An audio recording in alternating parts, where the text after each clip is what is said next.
And now, both seals and sea lions. Well, we don't have a seal right up front for you to see today. When you make your way around the corner to our underwater viewing area, and if you happen to see some animals that look a little spotted, those are going to be our seals. We have two of them at the zoo. Their names are Ariel and Jetta. Now, Ariel and Jetta are 7 and 8 years old. Let's make sure that we take a seat and stay away from our viewing glass, please.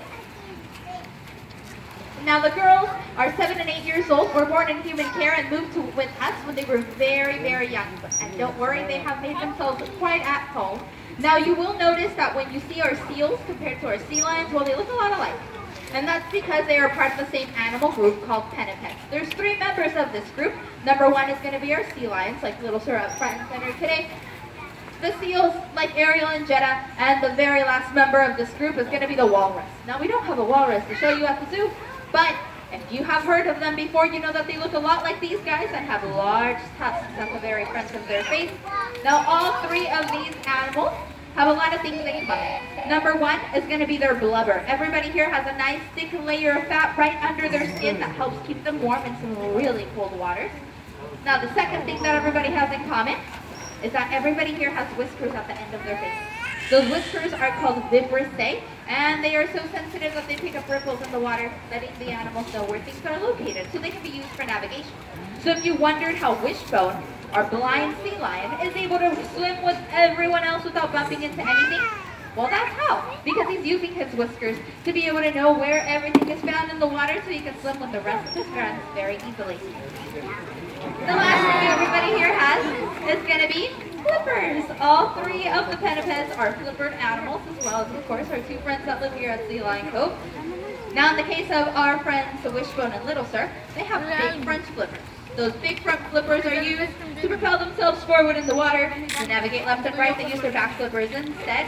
Now, on land, you'll notice that my friend Little Sir can walk on all 4 of her flippers, using her back rotating hip for easy movement. Now on land, sea lions can maneuver about as quickly as you and I can. Now seals, on the other hand, they don't have very big flippers. They have teeny tiny little front flippers. Those tiny front flippers are used for water navigation left and right. To push themselves forward, opposite to the sea lions, they use their back flippers. Now if you've ever seen a seal walk on land, you may have noticed that they can't walk on their flippers. They also don't have a back rotating hip. So instead they have a little belly scooting movement that you see, kind of looks like the worm.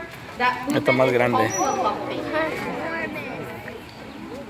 Now the next way to tell the seals apart from the sea lions, well, for that I'm going to need all of your help. We are going to pretend to be a sea lion, and we're going to put out a big sea lion flipper, please. Can everybody put out a big sea lion flipper? Wonderful. Now you're going to bring it up and around, and you're going to wiggle your ear. Can you wiggle your ear? Wiggle, wiggle, wiggle. Perfect. Now if you notice, both our friends Little Sir and Wishbone, they have little ear flaps, just like you and I do, just a little smaller on either side of their head. Those little ear flaps are called pinnae, very similar to the ones that you and I have on either side of our head. Now you're going to pretend to be a seal. Put out your tiny seal flipper, please. Tiny seal.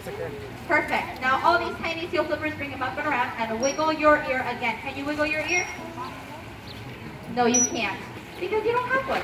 Seals don't have any external ear flaps like you and I do. Instead, they have only ear holes.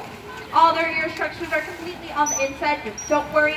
The seals can still hear very well. This doesn't affect them at all. They don't have any ear flaps like you and I do.